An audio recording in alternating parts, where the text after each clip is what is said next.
राजस्थान में भारतीय जनता पार्टी ने विधानसभा चुनाव में 115 सीटों पर जीत हासिल कर सरकार बना ली है। बीजेपी विधानसभा चुनाव में जीत हासिल करने के बाद अब लोकसभा चुनाव में राजस्थान की 25 लोकसभा सीटों पर जीतने के लिए मिशन 25 को पूरा करने में जुटी हुई है। बीजेपी जिन सीटों पर विधानसभा चुनाव के दौरान कमजोर रही, उन सीटों पर अपनी पकड़ मजबूत करने के लिए काम कर रही है। पश्चिमी राजस्थान के बाड़मेर जिले में बीजेपी को कुछ सीटों पर हार का सामना करना पड़ा। चुनाव से पहले उन्हें क्षेत्र के निर्दलीय विधायक व कांग्रेस सहित क्षेत्र के मजबूत नेताओं को अपने साथ लेने की तैयारी की जा रही है।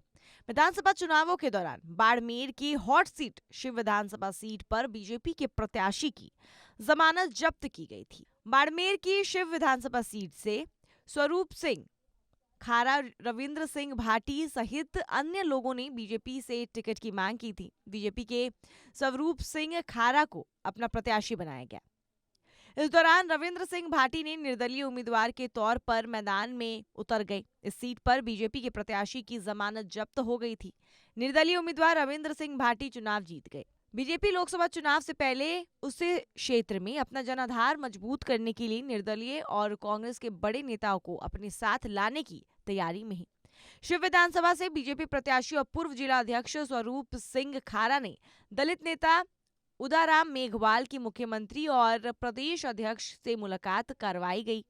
ऐसा माना जा रहा है कि आने वाले 2024 के लोकसभा चुनाव से पहले बीजेपी कोई भी कसर नहीं छोड़ना चाहती है। बाड़मेर की शिव विधानसभा क्षेत्र से विधानसभा चुनाव के दौरान दोनों निर्दलीय उम्मीदवारों के बीच में कांटे की टक्कर रही थी। इस बीच निर्दलीय रविंद्र सिंह भाटी चुनाव जीत गए।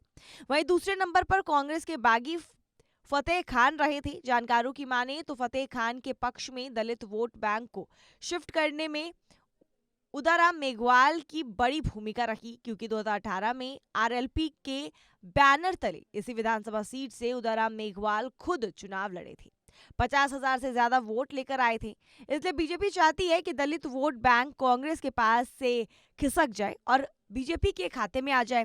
इसलिए बीजेपी जो है हर वो तमाम कोशिश करने में जुटी हुई है जिससे कि लोकसभा चुनाव में उसे प्रचंड जीत हासिल हो, बहुमत की जीत हासिल हो, जिसके लिए बीजेपी कोई कसर नहीं छोड़ना चाहती है। विधानसभा चुनाव के दौरान भी राजस्थान में जिन जिन सीटों पर बीजेपी को हार मिली है, उन सभी सीटों को साधने की कोशिश में बीजेपी जुट चुकी है और अभी से ही अपना होमवर्क कर रही है और हर उस उम्मीदवारों से बात करने की कोशिश कर रही है, कांग्रेस के बड़े नेताओं से बात करने की कोशिश कर रही है कि वो कांग्रेस छोड़ दें और निर्दलीय चुनाव ना लड़ करके बीजेपी में शामिल होकर बीजेपी की तरफ से चुनाव लड़े।